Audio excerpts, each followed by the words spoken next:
नमस्कार, बहुत बहुत स्वागत है एक बार फिर से आप सभी दर्शकों का दूरदर्शन मध्य प्रदेश के इस खास कार्यक्रम नमस्कार एमपी में।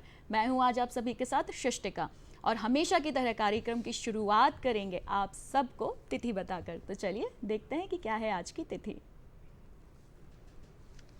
विक्रम संवत 2079, माह है फागुन और आज है फागुन माह के कृष्ण पक्ष की तृतीया और तारीख है 8 फरवरी, दिन है बुधवार।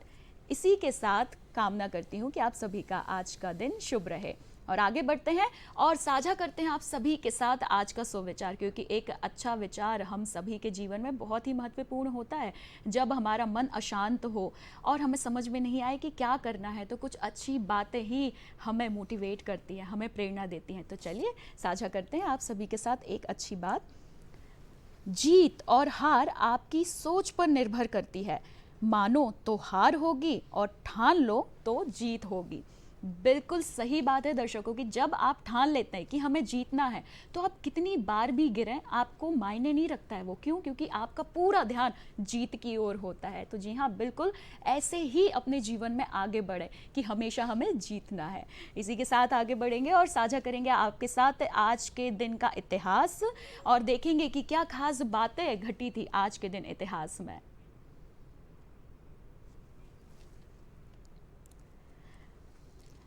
भारत के जमालपुर में पहली पूर्ण रेलवे कार्यशाला की स्थापना ईस्ट इंडिया रेलवे ने की थी सन 1862 में। सन 1872 में अंडमान जेल में शेर अली ने गवर्नर पर हमला करके शहादत प्राप्त की थी। सन 1897 में भारत के तीसरे राष्ट्रपति जाकिर हुसैन का जन्म हुआ था। सन 1905 में हैती और उसके आसपास के द्वीप समूहों पर आए जबरदस्त चक्रवाती तूफान से 10,000 लोगों की मौत हुई थी। आज के दिन सन 1936 में पंडित जवाहरलाल नेहरू ने महात्मा गांधी को भारतीय कांग्रेस पार्टी के अध्यक्ष के रूप में उत्तराधिकारी बनाया था। सन 1941 में भारतीय गज़ल गायक और संगीतकार जगजीत सिंह, जिन्हें हम गज़ल बादशाह के नाम से भी जानते हैं, इनका जन्म हुआ था। सन 1943 में स्वतंत्रता सेनानी नेताजी सुभाष चंद्र बोस जर्मनी के केल से एक नौका के जरिए जापान के लिए रवाना हुए थे। सन 1986 में दिल्ली एयरपोर्ट पर पहली बार प्रीपेड टैक्सी की सेवाएं शुरू की गई थी। सन 2006 में सियोल में भारत और दक्षिण कोरिया के बीच 3 समझौते संपन्न हुए थे। आज ही के दिन सन 2008 में बेंगलोर स्थित इंडियन इंस्टीट्यूट ऑफ साइंस के वरिष्ठ वैज्ञानिक शांतनु भट्टाचार्य को जीडी बिरला पुरस्कार से सम्मानित किया गया था।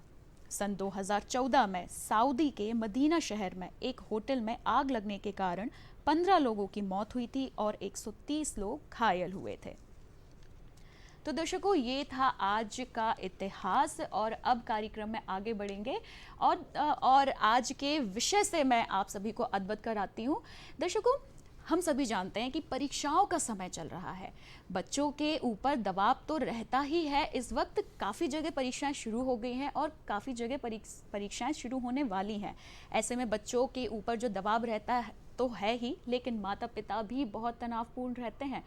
तो आज हम इसी विषय में बात करेंगे, क्योंकि ऐसे में क्योंकि तनाव का माहौल रहता है, बहुत सी बातों को नज़रअंदाज कर देते हैं और यही छोटी छोटी बातें बड़ी भूमिका निभाती हैं। तो जी हाँ, आज परीक्षा के दौरान बच्चों का मनोबल कैसे हमें बड़ा बनाकर रखना है, इस बारे में हम जानेंगे। और इस विषय पर आज जो चर्चा के लिए हमारे साथ विशेषज्ञ मौजूद हैं, चलिए आपसे मिलवा देते हैं उनको। तो नितेश परमार जी, बहुत बहुत स्वागत है कार्यक्रम में आपका। आप एक शिक्षाविद हैं और सर से आज हम इस विषय पर बात करेंगे। इसके साथ एक मेहमान भी हमारे साथ स्टूडियो में उपस्थित हैं, अंशुल माथुर जी, बहुत बहुत स्वागत है आपका। आप एक सिंगर हैं, तो अंशुल जी आज हमें अपने कंपोजिशन से सुनाएंगे कार्यक्रम में। बिल्कुल शुरुआत करते हैं, लेकिन उसके पहले आप सभी को याद दिला दूं कि नमस्कार एमपी एक लाइव फोन इन कार्यक्रम है। जी हाँ, आप हमसे जुड़ सकते हैं और आज के विषय से, जो कि बहुत महत्वपूर्ण है, परीक्षाओं का समय चल रहा है, बच्चों को हैंडल कैसे करना है या कोई भी परेशानी हो, बिल्कुल साझा करिए और आज के हमारे एक्सपर्ट से बिल्कुल जवाब लीजिए। तो नंबर आप अपनी टीवी स्क्रीन पर भी देख सकते हैं, साथ में मैं आपको बता भी देती हूँ हमारा जो STD कोड है 0755266049। इसके साथ एक टोल फ्री नंबर पर भी आप कॉल कर सकते हैं 1800-233-0040। जी हाँ, तो चलिए नितेश जी से सबसे पहले तो हम ये जानते हैं कि सर जो ये परीक्षाओं का डर है इसके बारे में आप क्या कहेंगे, क्योंकि परीक्षा का डर अच्छों का मनोबल को हिला देता है, तो कैसे क्या कहेंगे आप इस बारे में? देखिए, मैं सबसे पहले ये बोलना चाहूँगा कि देखिए, जैसे अंधेरा नाम की कोई चीज़ नहीं होती, वहाँ प्रकाश की अनुपस्थिति होती है, इसलिए वो अंधेरा हो जाता है। बहुत अच्छी बात। ठीक वैसा ही डर कुछ नहीं होता, वहाँ उत्साह की जो कमी होती है वो डर कहलाता है। जी बिल्कुल। जैसे ही हमें ये कहना चाहिए कि समस्या कुछ नहीं होती, जहाँ समाधान की कमी होगी वहाँ समस्या नजर आएगी। बिल्कुल, बहुत सही तो बात। और देखिए, कई लोग जानते हैं, हम सब लोग बहुत अच्छे से जानते हैं कि जब भगवान बच्चों को बनाते हैं या बच्चे जब जन्म लेते हैं, हम सब ने जब जन्म लिया तो हम बड़े निडर पैदा हुए थे, लेकिन हमारे समाज ने, हमारी सोसाइटी ने बच्चों को डरना सिखा दिया। ये नेचुरली खुद डरना नहीं जानते थे। जब बच्चा छोटा होता है तो हम उसको बोलते हैं कि ये खा लो, नहीं तो ऐसा हो जाएगा, ऐसा करोगे नहीं तो ऐसा हो जाएगा। तो वो ये समाज ही है, और ये जो माता पिता हैं और जो हमारा परिवार होता है, जो हमारे शिक्षक होते हैं, जो हमारे साथ में बैठने वाले बच्चे होते हैं, जो हमारी कोलिग्स होती हैं, यही हम पे दबाव क्रिएट करते हैं। तो दबाव नाम की कोई चीज़ नहीं होती। कमज़ोरी ये है कि आप में कॉन्फिडेंस नहीं है, तो वो आपको अपने आप में एक कॉन्फिडेंस लेकर आना है। वो कैसे आएगा? वो खुद की ईमानदारी से, एक खुद का आपको एक विश्लेषण करना होगा। देखिए, विश्लेषण करना सबको आता है, हमें मालूम है बचपन से। हम जब कुछ खाते पीते हैं या कुछ पढ़ते हैं, लिखते हैं, या हम खेलते भी हैं, तो हमने देखा होगा कि अपन सब ने खेल खेले हैं दौड़ भाग कर। तो हमें सबको मालूम है कि जब हम खेलते थे ग्राउंड में, यदि कोई छोटी नाली आती थी तो हम फट से कूद जाते थे, लेकिन यदि कोई नाला बड़ा होता था तो हम फिर 2 कदम पीछे हटते थे और फिर दौड़ कर आके उस नाले को पार कर लेते थे। तो जीवन भी यही है। और देखिए, जहाँ तक भय और का बात है, तो मैं कहूँगा कि एक जो लड़ाई है वो सुबह से, हमारा संघर्ष की बात सुबह से शुरू होती है। जब हम सुबह उठते हैं, पहली लड़ाई हमारी होती है हमारी नींद से। जी बिल्कुल। वो हमसे कहती है कि नहीं, सो जाओ, आज सारे काम छोड़ दो। यदि आप वहाँ हार गए तो आप हर काम आपके डिले होते जाएंगे। तो ऐसा ही हमें, जैसे सुबह जब नींद खुलती है हमारी, तो हम एकदम उत्साहित होना चाहिए कि चलो आज फिर सुबह मिली है, आज फिर एक नया दिन मिला है, आओ फिर हम नया काम करते हैं। ये बात आप बच्चों में भी डालिए, उनसे कुछ डिस्कस करना चाहिए, उनकी समस्याओं को पूछना चाहिए। हम बहुत बच्चों को काउंसलिंग देते हैं, तो जब हम बच्चों से बात करते हैं तो एक सबसे बड़ी बात हम अनुभव करते हैं वो ये है कि बच्चों से कोई बात करने वाला नहीं है। जी। पहले हमारे संयुक्त परिवार हुआ करते थे, तो दादा दादी, नाना नानी या चाचा चाची या बुआ या मौसी हमें उन बच्चों को समय देते थे। अभी क्या हो गया है कि माता पिता भी जॉब में हैं और बच्चे भी स्कूल जा रहे हैं। बच्चे सबसे ज़्यादा बिजी हैं, सुबह स्कूल जाते हैं, फिर शाम को उन्हें ट्यूशन जाना है, फिर उन्हें टीवी भी देखना है, फिर उनके पास मोबाइल भी दिया हुआ है आपने। देखिए, आज अभी हम बच्चों में देखते हैं, पिछले जो ये कोरोना काल का समय रहा, इसमें बहुत सारे बच्चों को, मेरे हिसाब से 30 to 40% बच्चों को चश्मे लग गए, उनकी आईसाइट वीक हो गई है। जी। और देखिए, ये भी आईसाइट वीक होने का एक बड़ा कारण स्ट्रेस भी होता है। तो वो स्ट्रेस क्यों आ रहा है, हम कभी बच्चों से पूछते नहीं हैं, उनको कभी बताते नहीं हैं कि आपने जो पढ़ लिया है वो आपको याद है कि नहीं। याद नहीं हो रहा तो क्यों नहीं हो रहा याद? जी। ऐसा तो नहीं आप बहुत ज़्यादा पढ़ना चाह रहे हो। देखिए, डॉक्टर भीमराव अंबेडकर कहा करते थे कि जैसे। जी सर, बिल्कुल हम आपसे जानेंगे कि अंबेडकर जी ने क्या कहा था। इसके पहले हमारे साथ एक कॉलर जुड़ गए हैं, नंद स्वरूप मिश्रा जी, स्वागत है कार्यक्रम में आपका, अपना प्रश्न करें। नमस्कार सर, मैं नंद स्वरूप मिश्रा बाराबंकी। मैं जानना चाहता हूँ बच्चों का परीक्षा के समय मनोबल, उनका आत्मबल, संयम और निडर रहने के लिए जो घर वाले होते हैं, अध्यापक होते हैं, उनको किस प्रकार से व्यवहार बच्चों के साथ करना चाहिए? जी नमस्कार, मैं आपसे बताना चाहूँगा कि बच्चों से बिल्कुल मित्रवत व्यवहार करना चाहिए, जैसे वो हमारे मित्र हैं। हमें ये कभी नहीं सोचना चाहिए कि वो हमारे बच्चे हैं। जब हम सोचते हैं वो बच्चे हैं तो हम ये भी समझते हैं कि वो नासमझ है। हमें ऐसा नहीं सोचना चाहिए, हमें उन्हें मित्रवत व्यवहार करना चाहिए ताकि वो अपनी परेशानी आपको बता सकें और उन्हें आप एक कॉन्फिडेंस दीजिए कि आप ऐसा कर सकते हो। उन्होंने जो अच्छे काम किए हैं उन्हें बताइए कि आप ये कर सकते हो, आप ऐसा कर सकते हो, तो वो बच्चा कर जाएगा। हमारे सामने बहुत सारे ऐसे उदाहरण हैं, उन्हें कुछ उदाहरण दीजिए, उन्हें आप हनुमान चालीसा पढ़ना बताइए, उन्हें बोलिए कि भगवान की पूजन करें। इससे क्या एक विश्वास, आत्मविश्वास उत्पन्न होता है जी। ऐसा भगवान जब सीता जी को ढूंढने के लिए गए थे तो हनुमान जी ने जय श्री राम बोला और समुद्र को उन्होंने क्रॉस कर लिया था। उसके पहले तो कभी उन्होंने समुद्र को क्रॉस नहीं किया था। जी बिल्कुल सर, आपने शुरुआत में एक बात कही थी कि हम ही वो होते हैं जो बच्चे को ये बताते हैं कि ऐसा नहीं करोगे तो ये हो जाएगा, मतलब एक डर कहीं ना कहीं हम ही जाने अनजाने में उनके अंदर बिठाल देते हैं। तो सर यहाँ से एक प्रश्न मेरे मन में आ रहा था कि हमें मतलब किस तरीके का माँ बाप को रवैया रखना चाहिए। ये जो छोटी छोटी चीज़ है, कई बार हमें ध्यान नहीं रहता और हम अनजाने में बच्चों को डर दे जा रहे हैं या फिर ऐसी बातें बोल जा रहे हैं जो उनका मनोबल गिरा देती है। देखिए होता क्या है कि जब हम परिवार में होते हैं, हम सब आजकल बहुत ज़्यादा व्यस्त हैं या ये कहें कि अस्त व्यस्त हैं। उस समय में जब हम बच्चे से बात करने जाते हैं तो हम कहीं स्ट्रेस में होते हैं। तो जब आप उनसे कुछ बोलना चाहते हैं, आप उन्हें कुछ समझाना चाहते हो ना, तो वो भी दो तरीके से हो जाता है। जब आप झंझलाहट में बच्चे को बोलते हो कि पढ़ो, तुम्हें पढ़ना ही होगा, नहीं पढ़ोगे तो क्या होगा, भीख मांगोगे, ऐसा हो जाएगा, वैसा हो जाएगा, नौकरी नहीं मिलेगी, हम तुम्हारे लिए इतना काम कर रहे हैं, आप उसे या स्ट्रेस फेल क्यों हो दे रहे जाओगे। हो? हाँ, फेल हो जाओगे। ऐसी कोई भी परीक्षा नहीं हुई कि जिसमें आप दोबारा अपेयर नहीं हो सकते।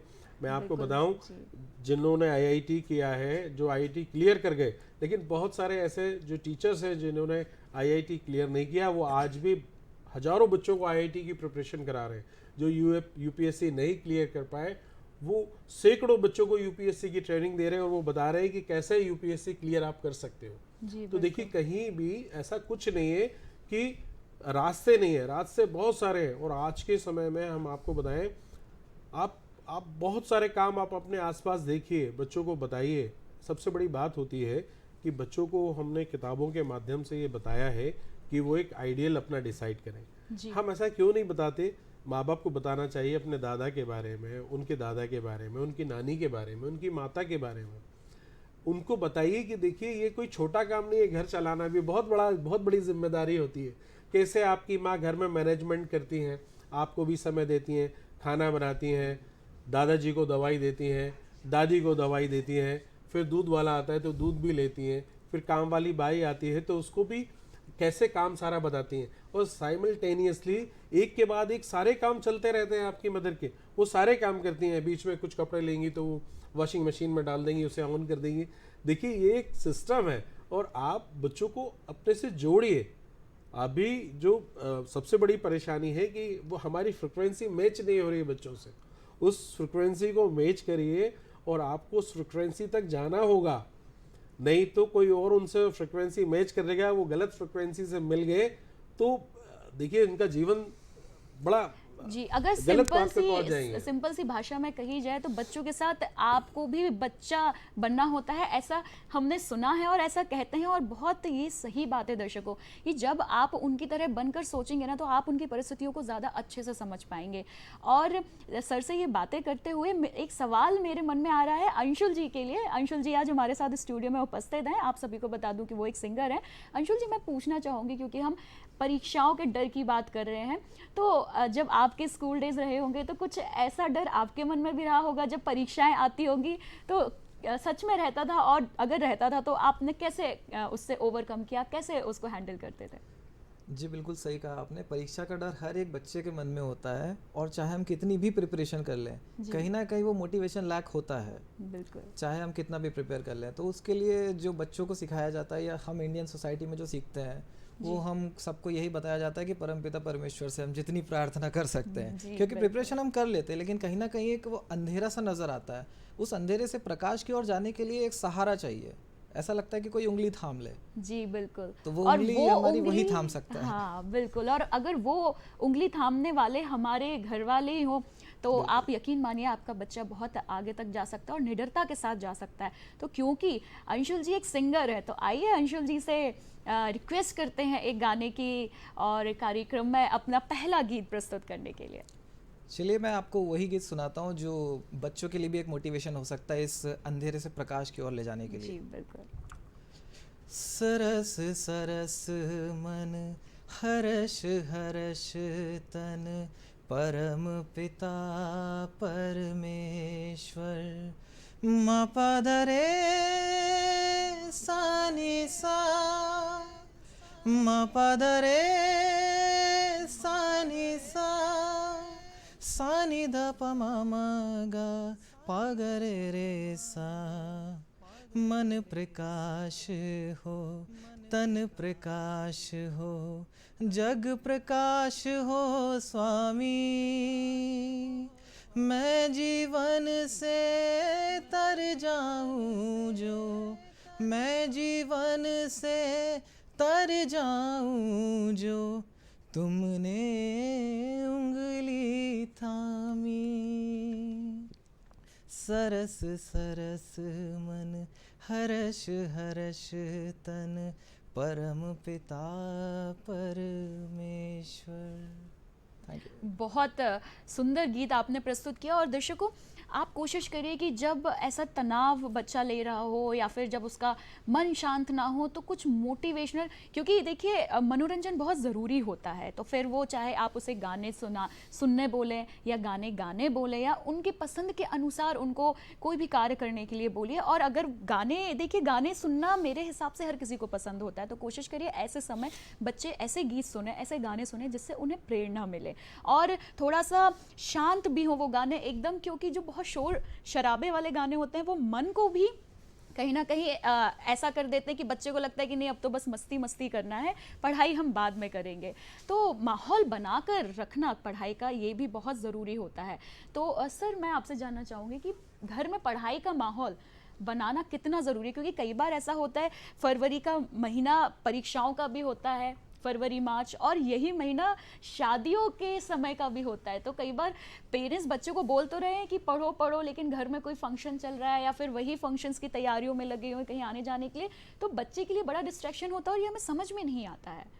तो बिल्कुल तो देखिए जो बच्चे बड़े हो जाते हैं, मैं कहूँगा कि जो बच्चे 7th 8th में भी होते हैं, 8th तक आपको बच्चों को ज़्यादा ध्यान देना पड़ता है। उसके बाद बच्चे खुद ही इतने समझदार हो जाते हैं, तो आप एटलीस्ट यही करिए जो 8th से छोटे बच्चे हैं, जिनके बच्चे 8th तक हैं, उनको बच्चों का सिलेबस देखना चाहिए सब्जेक्ट वाइज। और ये देखिए ये सदैव की तैयारी है, पर डे की तैयारी है। जो स्कूल में पढ़ाया जाता है उसका पेरेंट्स रिवीजन करवा दें, तो जब वो परीक्षा का समय आता है तो ऐसी परेशानी नहीं होती और एक बच्चे में बड़ी आदत डल जाती है। मैं ये देखता हूँ, मेरे बचपन से मैंने देखा है कि कभी भी हम जो विद्यार्थी होते हैं ये टाइम टेबल बना के नहीं पढ़ते। यदि आप टाइम मैनेजमेंट नहीं करोगे तो आपका बहुत सारा समय उसी में निकल जाता है, व्यर्थ हो जाता है, और जो समय निकल गया वो दोबारा आपको कभी नहीं मिल पाता। तो पेरेंट्स को चाहिए कि बच्चों को बोले कि वो एक टाइम टेबल बनाए, आप भी उस टाइम टेबल में उनको हस्तक्षेप करिए। और मैं आपसे कह रहा हूँ कि जिन पेरेंट्स ने ऐसा ध्यान दिया है वो ऐसे समय भी अपने बच्चों को शादियों में या जो आजकल फंक्शंस होते हैं इसमें 1-2 घंटे के लिए ले जा सकते हैं, इसमें कोई प्रॉब्लम नहीं है। प्रॉब्लम उनके लिए है जिन्होंने साल भर से तैयारी नहीं की है। जब हमारा सेशन शुरू होता है तब से हमें तैयारी शुरू करना चाहिए। एक बच्चों में एक अलग तरह का कॉन्फिडेंस आता है। देखिए हमेशा ये कहा जाता है कि ज्ञान कभी पूरा नहीं होता है, लेकिन ये सिलेबस वाइज सिस्टम होता है। इसमें स्कूलों में भी परीक्षाएं होती हैं, 3 माही, फिर 6 माही, फिर जो अर्धवार्षिक परीक्षा होती हैं या फाइनल एग्जाम होते हैं, उसके लिए भी तरह तरह से टीचर्स भी डिसाइड करके रखते हैं। वो सिलेबस को पेरेंट्स को ध्यान से बच्चों को बताना चाहिए, उसमें क्या प्रॉब्लम आ रही है, नहीं आ रही है। स्कूल की टीचर से उन्हें बात करना चाहिए। मैं देखता हूँ पेरेंट्स मीटिंग में बहुत सारे पेरेंट्स सिर्फ इसलिए जाते हैं क्योंकि जाना कंपलसरी होता है, एक फॉर्मेलिटी के तौर पे वो उसको लेते हैं। क्योंकि यदि स्कूल वाले ना बोले कि आपको कंपलसरी है तो बहुत सारे पेरेंट्स जाएंगे भी नहीं। वो अपनी जिम्मेदारी बस ये समझते हैं कि स्कूल में फीस जमा कर दी है और बच्चों को सामान दिला दिया है और बस इतिश्री कर लेते हैं। बिल्कुल आपको इन्वॉल्व होगा, मैंने कहा ना आपको, आप जब तक इन्वॉल्व नहीं होंगे आप कैसे समझ सकते हैं कि जो मुझसे जुड़ा हुआ नहीं है मैं उसे अपनी समस्या कैसे बताऊंगा? पॉसिबल ही नहीं है। आप किसी से जुड़े हुए नहीं है तो आप उसको अपनी समस्या बता ही नहीं सकते, और ना वो आपकी समस्या को इतने सीरियसली लेगा। जो ना आप समझ पाएंगे और ना उसका समाधान निकाल निकाल पाएंगे। बिल्कुल। चलिए अंशुल जी, आपसे बातचीत करते हो, जानते हैं कि आपका स्टडीज़ बैकग्राउंड क्या रहा है, कब आपने सिंगिंग की शुरुआत करी और कैसे आप इस फील्ड में आ गए? मैं इस फील्ड में ऐसे आया कि मुझे मेरे पिताजी ने एक सिंथेसाइज़र गिफ्ट किया था। बहुत छोटा था मैं तब, शायद 7th या 6th क्लास में। जी उस टाइम पे टीवी पे कोई गाना चल रहा था, शोखियों में घोला जाए। जी जी वो गाना मैं टीवी पे देख करके, मैं बहुत छोटा सा था और कुछ स्किल्स नहीं थी मेरे टाइम, मेरे अंदर उस टाइम कुछ भी प्ले करने की म्यूज़िकल इंस्ट्रूमेंट्स। बट उस टाइम अचानक से वो गाना मैंने कैच किया और मैं प्ले करने लग गया। तो घर वालों को भी कुछ लगा कि शायद कुछ ऊपर वाले का आशीर्वाद पहले से दिया हुआ है। तो मुझे वहाँ पे ही मेरे घर के पास में एक रहते हैं श्री पंडित वासुदेव मिश्रा जी, जी उनके पास वो लेकर के गए कि ऐसा ऐसा हुआ। तो उन्होंने फिर मुझे परखा और उन्होंने कहा कि इसको हम संगीत सिखाएंगे। उन्होंने मुझे संगीत सिखाया और उन्हें लगा कि मेरी आवाज़ थोड़ी ठीक है, तो उन्होंने मुझे फिर गाने के लिए भी सीखने के लिए बोला। तो वहाँ से मेरी इस चीज़ सफ़र की शुरुआत हुई और वहाँ पे मैंने फिर कुछ महीना ऐसे ही सीख करके फिर एक डिप्लोमा कोर्स में उनके पास एडमिशन लिया। तो 4 साल का मैंने डिप्लोमा कंप्लीट किया स्कूल रहते हुए। स्कूल की पढ़ाई के साथ साथ आपने गायन की पढ़ाई 4 साल का जो आप डिप्लोमा बता रहे हैं वो भी आपने किया? जी। और स्कूल के बाद फिर मैंने टेक्निकल एजुकेशन की, जैसे कि दुनिया भाग रही थी उसी भीड़ का हिस्सा मैं बन गया था। मैंने एक टेक्निकल एजुकेशन डिग्री कंप्लीट करी थी, बैचलर ऑफ फार्मेसी। एंड उसके बाद फिर कुछ टाइम बाद मुझे रियलाइज़ हुआ कि संगीत ही मेरा क्षेत्र है।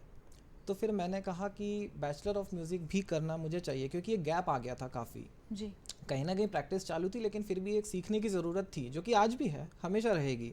तो फिर मैंने बैचलर ऑफ म्यूज़िक में एडमिशन लिया और फिर मैंने वहाँ से ये दूसरी डिग्री भी परस्यू करी और उसके बाद फिर मैं इसमें जी, थोड़ा जैसे और कि आप बता रहे हैं स्कूल की पढ़ाई के साथ आपने डिप्लोमा किया, फिर जब जी। आप अपने कॉलेज की जो आप टेक्निकल बैचलर्स ऑफ फार्मेसी करे थे उस वक्त भी आपने यहाँ पर कोर्स किया, डिग्री करी, तो ये एक साथ दो चीज़ों की पढ़ाई कैसे तालमेल आपने बिठाया? परेशानियाँ नहीं आई? परेशानियाँ बहुत आती थी, लेकिन जो सीखने की एक ललक थी और संगीत में जो रुचि थी, उस वजह से सारी परेशानियाँ साइड हो जाती थी और दिन रात एक करके हम मेहनत कर लेते थे। जी, तो दर्शकों वो कहते हैं ना, जहाँ चाह वहाँ राह, बिल्कुल सही बात अंशुल जी पर बैठ रही है, क्योंकि उनका मन था गायन में, तो इसलिए उन्होंने सारा जो भी उन्होंने पढ़ाई करी, जितना भी वक्त होता था उसके साथ कहीं ना कहीं तालमेल बिठाया और अपनी मन की इच्छा को पूरी किया। तो चलिए अंशुल जी से सुनते हैं, जैसे कि उन्होंने जिक्र किया था कि बचपन में उन्होंने शो क्यों में घोला जाए गीत टीवी पर सुना था और पियानो पर उसे बजाया। तो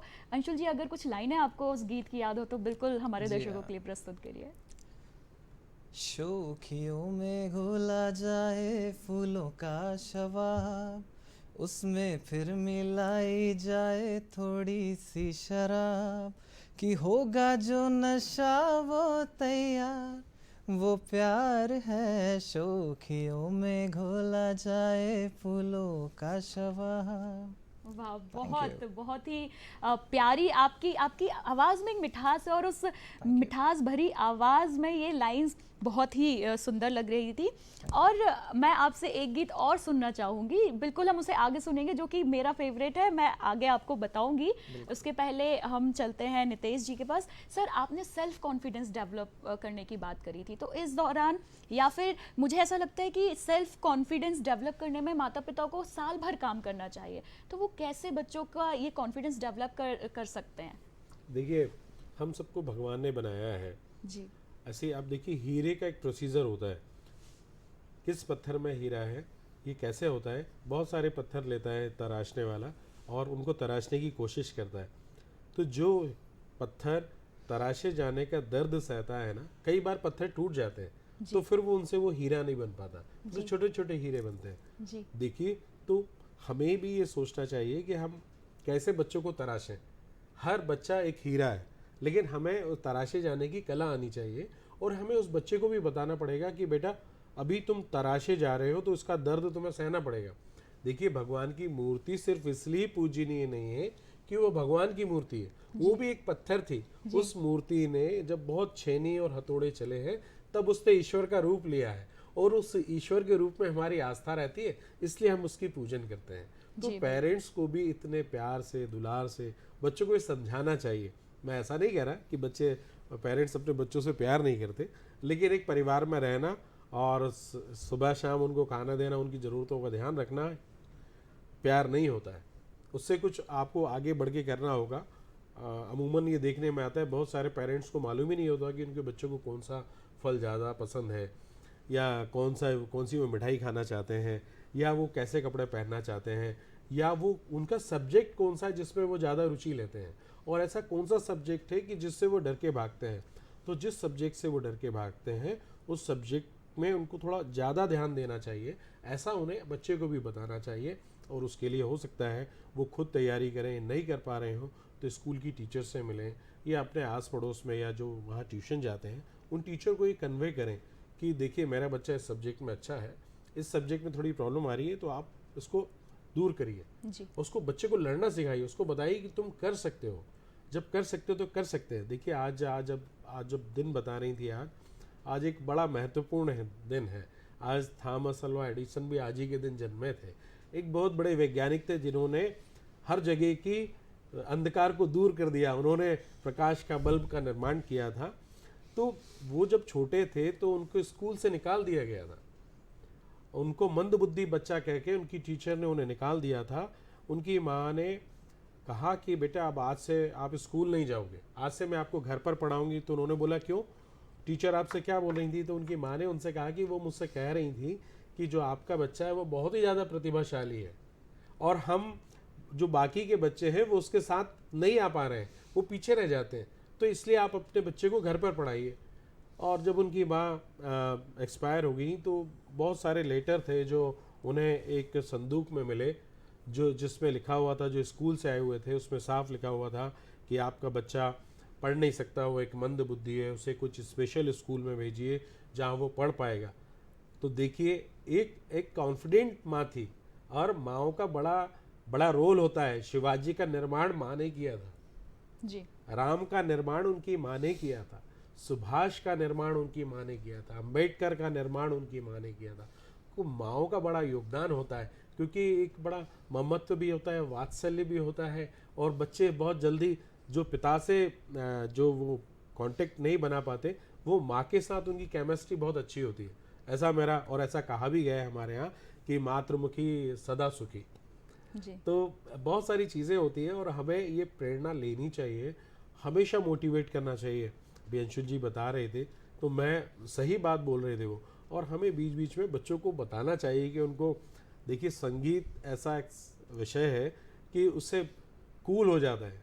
हम जो मंत्र का उच्चारण करते हैं, योग करते हैं, ध्यान करते हैं, उसमें क्या है, कंपन है, जी। और उसी से तो हमारी बहुत सारे जो रिलैक्स हम फील करते हैं वो उसी से फील करते हैं।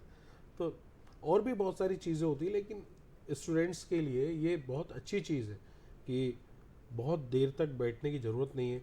उनसे कहिए कि उनको जो समझ में नहीं आ रहा है वो ना समझे, छोड़ दें, उसको उसी समय छोड़ दें। जी। जो आपको समझ में आ रहा है वो करिए, और जब आपका मन दोबारा तैयार हो, फ्रेश हो जाए, फिर उसके बाद, कई बार होता है बहुत छोटी सी चीज़ होती है हमें समझ में नहीं आती, लेकिन जब हम दोबारा फ्रेश माइंड से उसे करने बैठते हैं तो हमें तुरंत आ जाता है।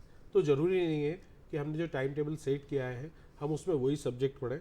हमें कोई प्रॉब्लम हो रही है तो 10 मिनट हम दूसरा सब्जेक्ट लेके पढ़ लें, फिर वापस 10 मिनट उसको पढ़ लें, जी। या फिर एक हम संगीत सुन लें, या भगवान की उपासना कर लें, या कुछ मंत्र पढ़ लें, जी। जी। मेडिटेशन कर लें, अनुलोम विलोम करें। बच्चों को बहुत करना चाहिए, अनुलोम जी। विलोम करना चाहिए, जिससे उनको बहुत बेनिफिट मिलेगा, एक शांति की प्राप्ति होगी, और वो हमेशा फ्रेश फील करेंगे। जी बिल्कुल। दर्शकों, सर वो सारी छोटी छोटी बातें हमें बता रहे हैं जिनको हम अक्सर नज़रअंदाज कर जाते हैं। जी हाँ, जैसे कि मैंने कहा था कि बहुत सारी ऐसी बातें होती हैं जो हमें लगता है कि ये ज़रूरी नहीं है। जैसे कि सर ने कहा था कि बच्चों की पसंद की, उनकी पसंद के कपड़े क्या हैं, उनके पसंद का खाना क्या है, उनका रुचि वाला सब्जेक्ट क्या है। तो ये सब चीज़ें हम नज़रअंदाज कर देते हैं, और जो हमें लगता है कि ये इम्पॉर्टेंट है तो हम उन्हीं पर बस जोर डालते हैं बच्चों को करने के लिए। तो बिल्कुल उनका इन छोटी छोटी बातों का भी ध्यान रखिए, और देखिएगा कि आपको बदलाव देखने ज़रूर मिलेंगे। चलिए, तो अभी वक्त हो गया, हम भी थोड़ा सा बदलाव लेकर आते हैं और सैर करने चलते हैं। और चलिए देखते हैं कि आज हम आपको कहाँ सैर कराने लेकर जा रहे हैं पर्यटन में। जी।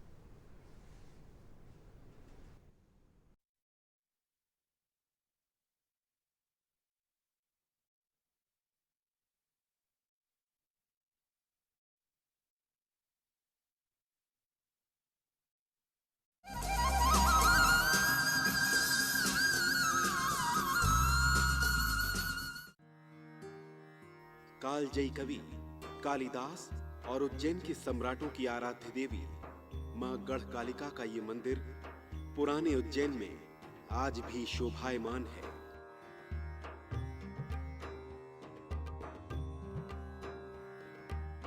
यह मंदिर जिस स्थान पर अवस्थित है उस संपूर्ण क्षेत्र को ही गढ़कालिका क्षेत्र कहा जाता है। महाकवि कालिदास, राजा विक्रमादित्य यहां साधनाएं करते थे। सम्राट हर्षवर्धन ने ईस्वी सन 606 में इस मंदिर का जीर्णोद्धार करवाया था। सिंदूर युक्त भव्य प्रतिमा के मस्तक पर चंद्रमा सुशोभित है तथा दाएं बाएं महालक्ष्मी व महासरस्वती की प्रतिमाएं स्थापित हैं। कहा जाता है कि उज्जैन के महाकवि कालिदास को शास्त्रों का दिव्य ज्ञान इसी मंदिर से मिला था। त्रिपुरा महात्म्य के अनुसार देश के 12 शक्तिपीठों में से यह छठा स्थान है। यह मंदिर जिस स्थान पर है वहां पुरानी अवंतिका नगरी बसी हुई थी। कालांतर में धूलकोट के कारण यह दब गई थी। गढ़ की देवी होने के कारण इनका नाम गढ़कालिका पड़ा। कालिदास की आराध्य देवी गढ़कालिका का मंदिर आज भी उज्जैन के भैरवगढ़ क्षेत्र में स्थापित है। माता का स्वरूप काफी प्रसन्नतादायक है। मूर्ति में चांदी के दांतों का भी आकर्षक प्रयोग किया गया है। माता की मूर्ति सिंदूर वर्णी है, जिसका प्रातः से ही स्नान, अभिषेक व श्रृंगार पंडितों द्वारा किया जाता है। मंदिर के अंदर गणेश जी की प्राचीन पौराणिक प्रतिमा है। सामने ही पुरातन हनुमान मंदिर है। इस मंदिर की रक्षा हनुमान जी की ये सेना 24 घंटे करती है।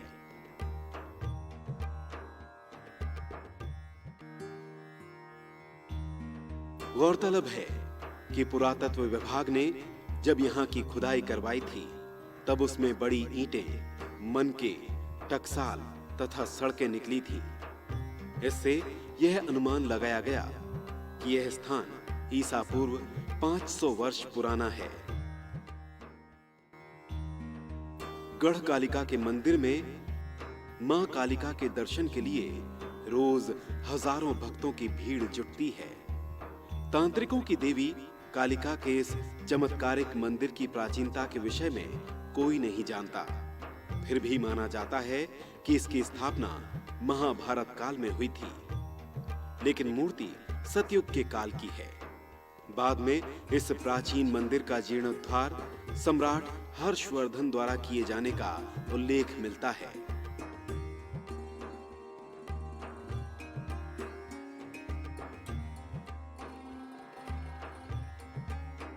स्टेट काल में ग्वालियर के महाराजा ने इसका पुनर्निर्माण कराया। यहाँ पर नवरात्रि में लगने वाले मेले के अलावा भिन्न भिन्न मौकों पर उत्सवों और यज्ञों का आयोजन होता रहता है।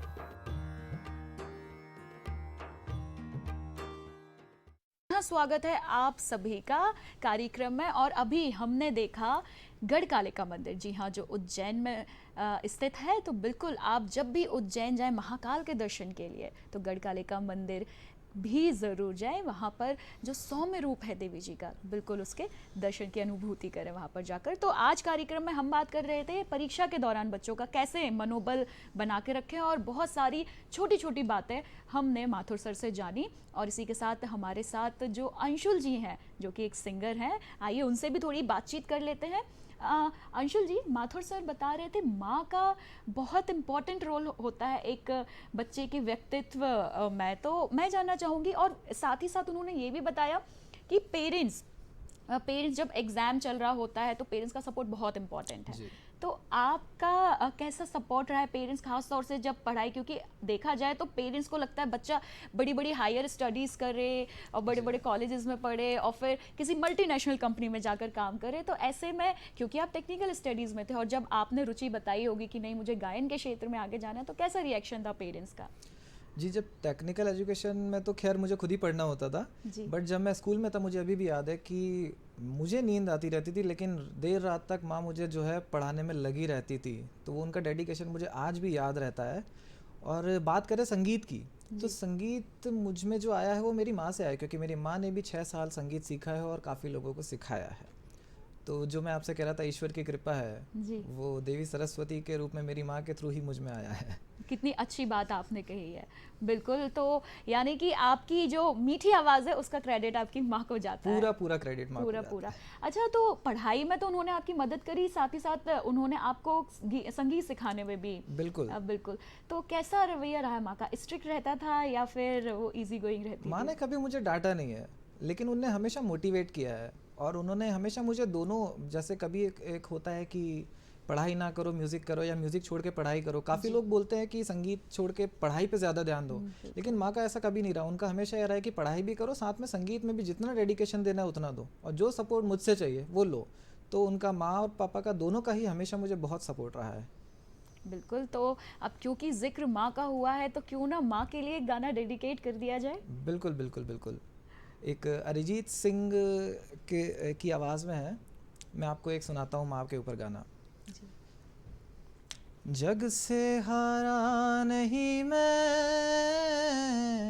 खुद से हारा हूँ माँ। एक दिन चमकूंगा लेकिन तेरा सितारा हूँ माँ। माई रे तुझ बिन मैं तो अधूरा रहा। माई रे मुझसे ही रूठी मेरी परछाई, तेरा ख्याल माई तेरी चुनरिया लहराई। जीना जीना जीना रे उड़ा गुलाल, माई तेरी चुनरिया लहराई। बहुत सुंदर गीत माँ के लिए। इसी के साथ एक बात और मुझे याद आ रही है कि जैसे कि मम्मी लोगों का, हमारी माँ का पूरा हमारी पढ़ाई में इन्वॉल्वमेंट तो रहता है, पूरा वो जोर लगा देती है कि मैं कितने अच्छे मार्क्स, कितना अच्छा बच्चे को सपोर्ट कर पाऊँ कि वो अपनी पढ़ाई में अव्वल रहे, आगे आए। सर यहाँ और एक बात और है जहाँ पे माँ का पूरा, सभी माँओं का बहुत ज़्यादा ध्यान रहता है और कई बार वो परेशान भी रहती हैं बच्चों के खान पान को लेकर। मतलब एक माँ अपनी खाने की प्लेट बाद में लगाएगी, पहले उसको अपने बच्चे का ख्याल आएगा। तो सर यहाँ पर खाने की बात निकली है, तो क्या एक डाइट भी, एग्ज़ाम के दौरान डाइट भी एक इम्पॉर्टेंट रोल प्ले करती है? इसकी भी महत्वपूर्ण भूमिका होती है एक हेल्दी खाने की? जी हाँ, बिल्कुल होती है। और स्पेशली एग्ज़ाम्स के टाइम में, वैसे तो नॉर्मल लाइफ में भी जंक फूड बच्चों को नहीं खिलाना चाहिए, लेकिन अभी ऐसा रिवाज हो गया है, फैशन में आ गया है, और बच्चे भी आजकल ऑनलाइन खाना ऑर्डर कर देते हैं। तो पेरेंट्स को ये सोचना चाहिए, माँओं को स्पेशली, कि उन्हें फल खिलाएं, तरोताज़ा रहेंगे, ताज़े फल उसी समय उन्हें काट के दें, या काट के नहीं खाते हैं तो वैसे धो के साफ़ करके फलों को छील कर खाएँ। जी। उनको अपने आप में बहुत अच्छा लगेगा, एक स्फूर्ति रहती है, एक एनर्जी बनी रहती है जी। और प्रोटीन भी हमको लेना चाहिए। अंकुरित यदि बच्चे लेते हैं, नॉर्मली बच्चे अंकुरित भोजन करते ही नहीं है, उन्हें फल खिलाइए जो वो फल खाना चाहते हैं। इससे उनका पेट भी बढ़िया रहेगा और पढ़ने में भी उनका मन लगेगा, बार बार सीट से उठने की उन्हें ज़रूरत नहीं होगी। जी बिल्कुल, पोषण पूर्ण आहार कहीं ना कहीं अच्छा रहता है। और दर्शकों, अगर भोजन हल्का हो इस दौरान तो बहुत अच्छी बात है, क्योंकि जब हम कुछ भारी खाना खाते हैं तो हमें आलस भी आता है और सोने का भी मन करता है। और अगर देखें तो आज की डेट में, आज के समय में बच्चों को पोषक आहार से थोड़ा सा वो भागते हैं और जंक फूड से वो बड़ा ही प्रेम है उनको, तो वो उस ओर ज़्यादा जाना पसंद करते हैं। लेकिन बिल्कुल माँ का यहाँ पर भूमिका होती है यहाँ पर कि वो उनके आहार का ध्यान रखें। और इसी के साथ दर्शकों, एक रोचक बात आप सभी के साथ मैं साझा करना चाहूँगी, शेयर करना चाहूँगी, क्योंकि आज ये मैंने पढ़ी थी, तो क्यों ना आपसे भी इस हेल्दी टिप को मैं साझा करूँ। तो बिल्कुल आज मैंने पढ़ा था दर्शकों मुनगा फली के बारे में। तो जी हाँ, सहजन की फली भी इसे बोलते हैं और इंग्लिश में इसे ड्रम स्टिक बोलते हैं। तो चलिए आपको बता देते हैं कि क्या क्या इसके फ़ायदे हैं। तो मुनगा जो होता है दर्शकों ये बहुत पौष्टिक होता है और ये सबसे पहले बता देती हूँ कि ये हेयर ग्रोथ के लिए बहुत अच्छा होता है। ये लंबी लंबी होती हैं और इसके पेड़ पे जो फूल होते हैं वो भी बहुत फ़ायदेमंद होते हैं। मुनगा की जो फली होती है वो उसको तो हम सभी लेते ही हैं, साथ में बता दूँ इसके फूल भी बहुत फ़ायदेमंद होते हैं, यहाँ तक कि इसकी जड़ें भी काफ़ी कुछ उपायों में यूज़ किया जाता है कुछ बीमारियों में। और मतलब आप समझिए, चाहे इसकी जड़ की बात हो, चाहे इसकी फली की बात हो, चाहे फूल की बात हो, सभी बहुत फ़ायदेमंद हैं, काम की हैं। बालों की अगर हम हेयर ग्रोथ की बात करें तो भी मुनगा बहुत अच्छा होता है। हमारी ब्रेन के लिए भी बहुत अच्छी होती है और वेट कम करने के लिए भी बहुत अच्छी होती है। इसको कम ऑयल में बनाएं और कम से कम हफ्ते में 3 बार इसका सेवन आप ज़रूर करें। साथ ही जो छोटे बच्चे होते हैं, क्योंकि ये कैल्शियम से भरपूर होती है इसलिए बच्चों के लिए बहुत फ़ायदेमंद होती है। इसी के साथ गर्भवती महिलाओं के लिए भी ये बहुत फ़ायदेमंद होती है क्योंकि फॉलिक एसिड इसमें पाया जाता है। इसके साथ घुटनों का जो दर्द होता है तो मुनगा से एक तेल बनाया जाता है और घुटनों पर लगाया जाता है। ध्यान रखिए जब भी आप इस तेल को लगाएं तो उसे कपड़े से ज़रूर कुछ देर के लिए ढक कर रखें। इसके साथ बीपी में भी ये बहुत फ़ायदेमंद है, लेकिन बीपी वाले इसका सेवन करने के पहले एक बार अपने डॉक्टर से ज़रूर परामर्श ले लें। इसके साथ आपको ये भी बता दूं कि ये ब्लड को भी साफ़ करता है। साथ ही साथ चेहरे पर जो रिंकल्स आ जाती हैं समय से पहले, उसमें भी आपको ये बहुत फ़ायदा देता है। तो बिल्कुल इसका आप सेवन करिए। साथ ही साथ कई बार हमारा नॉर्मली सिर दर्द होता है, अगर कोई कारण नहीं है और नॉर्मली आपका सिर दर्द हो रहा है तो बिल्कुल इसको उबाल कर जो इसका पानी होता है वो काफ़ी फ़ायदा देता है आपके नॉर्मल सिर दर्द में। तो बिल्कुल ध्यान रखिए, इसको अपने आहार में लेकर आइए और हफ्ते में कम से कम 3 बार ज़रूर लीजिए क्योंकि ये बिल्कुल फ़ायदों से भरपूर है, इतने पौष्टिक तत्व इसमें होते हैं। तो बिल्कुल आपको अपने इसको आहार में लाइए और ख़ास तौर से बच्चों के लिए, गर्भवती महिलाओं के लिए बेहद ही फ़ायदेमंद है। तो ख़ास तौर से बच्चों के लिए ये आप ज़रूर खिलाएं। तो चलते हैं हमारे विषय पर। उम्मीद करती हूँ कि ये जो हेल्थ टिप है ये आपको बहुत पसंद आई होगी। और इसी के साथ हम सर से बात करते हैं। सर, जो मैंने अभी बताया कि मुनगा का सेवन बहुत अच्छा होता है, तो इस बारे में आप बच्चों, खासतौर से बच्चों के लिए, तो इस बारे में आप क्या कहेंगे? बच्चों को मैं एक ही बात कहना चाहूँगा कि आपके जो पेरेंट्स हैं या शिक्षक हैं जी, वो, या बड़े भाई बहन हैं, वो आपके भले की बात करते हैं। यदि आपको कुछ खिलाते हैं तो हो सकता है वो टेस्ट में अच्छा नहीं लगा हो, लेकिन वो आपके लिए, स्वास्थ्य के लिए अच्छा है तो उसे करना चाहिए। देखिए, हमेशा मैं 2 बात बच्चों को बताना चाहता हूँ कि हमें अभिमन्यु नहीं बनना चाहिए। महाभारत के 2 पात्र हैं, बच्चों को समझना चाहिए कि कभी अभिमन्यु ना बने। यदि अधूरे ज्ञान के साथ महाभारत के युद्ध में अभिमन्यु गए थे, उसका परिणाम आपने देखा। दूसरा उदाहरण आता है हमारे पास कर्ण का। जब कर्ण धनुर्विद्या सीखने गए तो वो परशुराम जी के पास गए। परशुराम जी क्षत्रियों को कभी भी शस्त्र विद्या नहीं देते थे, वो धनुर्विद्या नहीं सिखाना चाहते थे। वहाँ पे कर्ण ने झूठ बोला और कहा कि मैं क्षत्रिय नहीं हूँ, मैं ब्राह्मण पुत्र हूँ। तो कभी भी अपने टीचर से या बड़ों से हमें कभी झूठ नहीं बोलना चाहिए और उनकी बातें पूरी सुनना चाहिए। बिल्कुल, ये झूठ ना बोलना चाहिए से। अंशुल जी, मैं पूछना चाहूँगी कि देखिए, आपकी माँ ने भी पूरी कोशिश करी होगी कि वो आपको हेल्दी डाइट दें, वो आपको पोषक से भरा आहार दें। तो क्या आप भी ये पोषक से भरे आहार से भागते थे और माँ से कई बार आपने झूठ भी बोला होगा कि हाँ ये मैंने खा लिया है, और उसे आपने खाया नहीं होगा?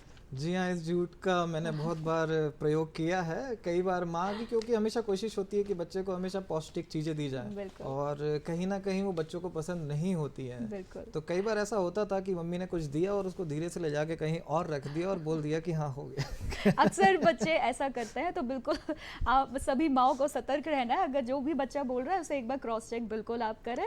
और बच्चों, आपके लिए भी मैं बोलना चाहूँगी कि अगर आपकी माँ कुछ आपको बोल रही है खाने के लिए तो उसको खाए, भले अच्छा ना लगे, कम खाए, लेकिन खाए ज़रूर, क्योंकि माँ कभी गलत नहीं बोलती, हमेशा आपका अच्छा ही चाहती है। अंशुल जी, यहाँ पर मैंने जिक्र किया था कि एक मेरा मन पसंदीदा गीत है जिसे मैं आपकी आवाज़ में सुनना चाहूँगी, लग जा गले। जी बिल्कुल। तो बिल्कुल मैं चाहूँगी कि आप उसे अपनी आवाज़ में प्रस्तुत करें। वो मेरा भी पसंदीदा गीत है। और जब बात अभी माँ की हो रही है जी, तो जो धरती पे सरस्वती माँ के तरह से जिनको पूजा गया है, लता जी, उनकी आवाज़ में है, तो बिल्कुल ये गाना हमें गुनगुना लेना चाहिए। जी। हमको मिली है आज ये घड़ियां नसीब से जी भर के देख लीजिए हमको करीब से, फिर आपके नसीब में ये बात हो न हो, शायद फिर इस जन्म में मुलाकात हो न हो, लग जा गले कि फिर ये हंसी रात हो न हो, शायद फिर इस जन्म में मुलाकात हो न हो, लग जा गले से। Thank you so बहुत much. सुंदर, बहुत ही सुंदर लगा ये गीत आपकी आवाज़ में। वैसे तो ये गीत बहुत ही प्यारा है, और अगर मैं कहूँ कि उस ज़माने के ये मधुर गीतों की बात ही अलग थी, जी, लेकिन आज के समय में जो यूथ है वो थोड़ा सा तड़कता भड़कता गीत सुनना पसंद करते हैं, कुछ नई नई इनोवेटिव तरीके के क्रिएशन म्यूज़िक सुनना पसंद करते हैं, क्योंकि आप स्टेज पे भी लाइव परफॉर्मेंस देते हैं और वहाँ पे यूथ भी रहता है। तो किस तरीके के गीत आप परफॉर्म करते हैं जो यूथ को भी समझ में आए और आपको भी गाने में अच्छा लगे? जो लाइट म्यूज़िक की हम बात करें तो जहाँ यूथ क्राउड भी है वहाँ पे आजकल मैशअप्स का बहुत ट्रेंड है। जी। तो जो होता है कि कुछ गानों को मिला करके थोड़ी थोड़ी एक एक दो दो लाइन सारे गानों की मिला करके अनप्लग्ड तरीके से गा दी जाए, तो वो आज के ज़माने में काफ़ी पसंद की तो जाती ऐसी है। परफॉर्मेंस आप जब भी लाइव परफॉर्मेंस देते हैं तो कुछ अनप्लग्ड मैशअप आप गुनगुनाते जी हाँ, हैं, तो मैंने बिल्कुल काफ़ी क्यों ना बार हम दिया भी है। इसे सुने। ठीक है, मैं आपको एक अभी रिसेंटली मैंने एक परफॉर्म किया था 4-5 गानों का एक मैशअप, मैं थोड़ी थोड़ी एक दो दो लाइन उसकी एक आपको सुनाता जी हूँ। बिल्कुल। आकाश का सूनापन मेरे तन्हा मन में, पायल छनकाती तुम आ जाओ जीवन में, सांसें देकर अपनी संगीत अमर कर दो, बन जाओ मीत मेरे, मेरी प्रीत अमर कर दो, कहीं दूर जब दिन ढल जाए, सांझ की दुल्हन बदन चुराए चुपके से आए, क्षमा कहे परवाने से परे चला जा, मेरी तरह जल जाएगा यहाँ नहीं आ, वो नहीं सुनता उसको जल जाना होता है, कि प्यार दीवाना होता है मस्ताना होता है, ये जीवन है इस जीवन का यही है, यही है, यही है रंग रूप। Thank you. बहुत सुंदर। और बिल्कुल दर्शकों देखिए कितना यहाँ पर लाइव हमने गीत सुना और कितना शांत, कितना सुकून महसूस हुआ। तो बिल्कुल जब भी बच्चे तनाव ले रहे हो, स्ट्रेस में हो परीक्षा के दौरान इस समय में, तो बिल्कुल कोशिश करिए कि थोड़ा सा हल्का म्यूज़िक जो माहौल को लाइट करते, बिल्कुल आप उनके इर्द गिर्द उसको प्ले करें। और इसी के साथ सर के पास वापस चलते हैं। माथुर जी, आपने कहा था कि सभी ईश्वर की रचनाएं, सभी बच्चे ईश्वर की रचना है, लेकिन देखिए पांचों उंगलियां बराबर नहीं होती हैं, तो कहीं ना कहीं तुलना होने लगती है। बिल्कुल इस सवाल को हम लेंगे, लेकिन अभी प्रदीप साहू जी हमारे साथ जुड़ गए हैं। प्रदीप जी, स्वागत है कार्यक्रम में, अपना प्रश्न करें। हाँ, स्वस्तिका, गुड आफ्टरनून। जी जी आवाज सुनाई दे रही है क्या? जी बिल्कुल प्रदीप जी, हम आपको सुन गुड सकते हैं। Afternoon everyone. नितेश भाई, मेरा प्रश्न आपसे है, फिर अंशुल भाई से। ये आपने आज का जो टाइटल है, परीक्षा के दौरान मानसिक वो मनोबल। मनोबल तो एक ऐसी चीज होती है जो हमेशा बढ़ा के रखना चाहिए। मनोबल जनरल में आदमी का बड़ा होगा, बच्चों का बड़ा होगा, तो वो परीक्षा तो छोटी सी चीज है, वो वैसे ही पार कर जाएगा। और दूसरी बात क्या, जो मनोबल होता है वो बच्चे जो होते हैं 1 से 18 साल की उम्र के बच्चों को बच्चा माना जाता है, जिसमें वो 12th भी कवर करते हैं, प्राइमरी क्लास से, नर्सरी से लेके वो, तो अलग अलग ग्रुप के, एज ग्रुप के बच्चों का जो मनोबल होता है वो अलग अलग होता है। तो इसकी साइकोलॉजी को ध्यान में रखते हुए कैसे उसको इम्प्रूव किया जाए, एक तो मेरा प्रश्न आपसे ये है। दूसरा प्रश्न मेरा अंशुल भाई से है कि आपके गीत संगीत के वर्ल्ड में आपने बच्चों का मनोबल बढ़ाने के लिए, ठीक है परीक्षा की बात है, उसको बढ़ाने के लिए आपने पर्टिकुलरली कोई ऐसा गीत आपके नॉलेज में आया है क्या, जो हमेशा बच्चे गाते गुनगुनाते रहे, तो उससे उनका परीक्षा तो छोटी सी चीज है, वो नैया जो है वो पार कर जाए इजीली? जी बताइए। जी माथुर सर जी। मैं आपको बताना चाहूँगा, आपने बताया कि जब आप अपने बच्चे से जुड़े हुए रहते हैं, मैंने आपसे कहा ना उनसे फ्रिक्वेंसी बनाइए। जो छोटे बच्चे होते हैं हम उन्हें, जब वो प्राइमरी क्लासेस में होते हैं तो हम पूरा उनका ध्यान देते हैं। जैसे जैसे वो मिडिल क्लास में आते हैं या 8 तक वो पहुंचते हैं तो हम उन्हें समझदार समझने लगते हैं और हम अपना ध्यान देना कम कर देते हैं। हम ये कभी भी बच्चों से नहीं पूछते कि आपकी रुचि क्या है, आपको कौन सा सब्जेक्ट अच्छा लगता है, पढ़ाई के अलावा आपकी क्या रुचि है, खाने में क्या अच्छा लगता है। उनको ऐसा, बच्चों को ऐसा लगना चाहिए कि कोई हम पे ध्यान देने वाला है। देखिए हम सबने देखा है बचपन से कि जो कुम्हार होता है जब वो मटका बनाता है तो अंदर से एक हाथ रखता जाता है और ऊपर से थाप देता जाता है, उसी से वो आकार लेता है और उसी से वो मजबूती प्रदान होती है उस मटके को। तो हमें भी बच्चे को हमें अपने बच्चों को बहुत सेंसिटिव होते हैं बच्चे, उनको ध्यान से सुनिए, समझिए और उनकी साइकोलॉजी पकड़ने की कोशिश कीजिए कि वो क्या चाहते हैं आपसे। आप जब तक उन्हें समझेंगे नहीं, आप ऐसा नहीं कह सकते कि जो 8th का बच्चा है या जो 9th का बच्चा है या 10th का बच्चा है, उनके हो सकता है कि 8th का बच्चा किसी चीज़ को जल्दी समझ ले और हो सकता है वो 10th का बच्चा उस चीज़ को जल्दी ना समझ पाए। मैं सिर्फ पढ़ाई की बात नहीं कर रहा हूँ, इससे इतर मैं बात कर रहा हूँ। हम एक सामाजिक जीवन में रहते हैं, हमारा परिवार होता है, तो हमें समझ में आता है कि कब आपका बच्चा समझदार होता जा रहा है।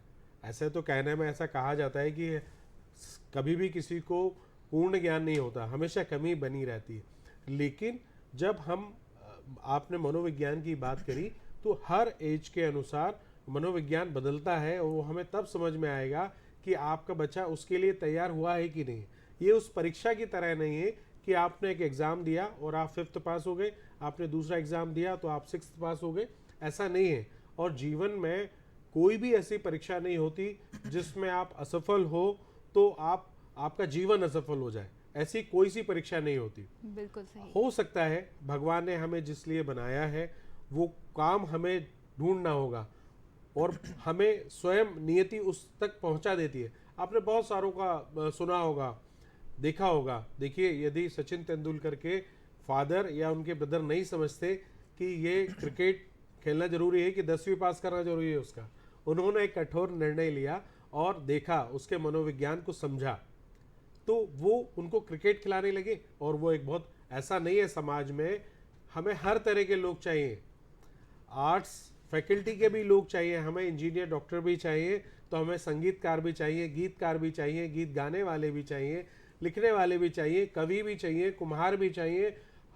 अभी देखिए भारत सरकार क्यों इतने स्किल डेवलपमेंट प्रोग्राम चला रही है जी। ये इसलिए चला रही है कि किसी का मनोबल ना टूटे, कोई ये नहीं कहे कि मैं यहाँ रुक गया हूँ। जी बिल्कुल बिल्कुल सर, आपने बहुत सही बात कही कि ज़रूरी नहीं है कि सभी को 100 आउट ऑफ 100 मार्क्स लाने और सभी को मैथ साइंस लेना है। बिल्कुल सभी बच्चे में अलग अलग प्रतिभाएं और उन प्रतिभाओं को हमें ही समझना है और उनको आगे बढ़ने के लिए कहना है। अंशुल जी, आपसे जो प्रश्न था, क्योंकि अंशुल जी आज के हमारे मेहमान हैं, उनको चर्चा में शामिल करते हैं। बिल्कुल कुछ गीत जो बच्चों को मोटिवेट कर सकें, आप हमारे दर्शकों को 1-2 गीतों का ऐसा नाम बता दें। जो चर्चा चल रही है मैं उसी को आगे बढ़ाते हुए और सर का जवाब देते हुए बात बोलता हूँ कि ऐसे बहुत सारे मोटिवेशनल सॉन्ग्स हैं जो बच्चों के लिए मोटिवेट कर सकते हैं उनको। लेकिन मुझे लगता है कि एक प्रेशर रिलीजिंग सॉन्ग होना बहुत ज़रूरी है, कि जहाँ पे हमें एक बच्चों को दबाव ना रहे कि हमें ये करना ही है, क्योंकि अक्सर पेरेंट्स का प्रेशर होता है 100 में से 99 तो लाना ही है, 90 तो लाना ही है, उनके बच्चे से आगे या इससे आगे रहना है। तो एक पढ़ाई करें और रिजल्ट की चिंता ना करें, अपना 100% दें, क्योंकि प्रेशर कम होगा तो आप अच्छे से कर पाएंगे। उस चीज़ के लिए किशोर कुमार का मुझे गीत याद आ रहा है। बिल्कुल, किशोर कुमार जी, या फिर कहें कि सारे जो गीत थोड़े मधुर हों और माहौल को हल्का करें, हमें ऐसे ही गीत बच्चों को सुनाने हैं। और बिल्कुल यहाँ पर क्योंकि अंशुल जी समय में और इजाज़त नहीं दे रहा है, तो बहुत बहुत धन्यवाद कार्यक्रम में इतने अच्छे अच्छे मीठे मीठे गीत प्रस्तुत करने के लिए। माथुर सर, आपके लिए भी बहुत बहुत धन्यवाद, इतनी अच्छी अच्छी बातें, इतनी ज़रूरी बातें हमारे साथ साझा करने के लिए। तो दर्शकों, उम्मीद करती हूँ कि आज का कार्यक्रम आप सभी को पसंद आया होगा। और आखिरी में अंत में कहना चाहूँगी कि इस परीक्षा के दौरान बच्चों का मनोबल बनाए रखने में आपको ही महत्वपूर्ण भूमिका निभानी है। तो बिल्कुल सकारात्मक रवैया रखें, कड़ी मेहनत के लिए उनको प्रोत्साहित करें और उनको हमेशा मोटिवेट करते रहें और लक्ष्य की ओर आगे बढ़े। तो उम्मीद करती हूँ आज का कार्यक्रम आप सभी को पसंद आया होगा। अगले अंक में आपसे फिर मिलना होगा। नमस्कार।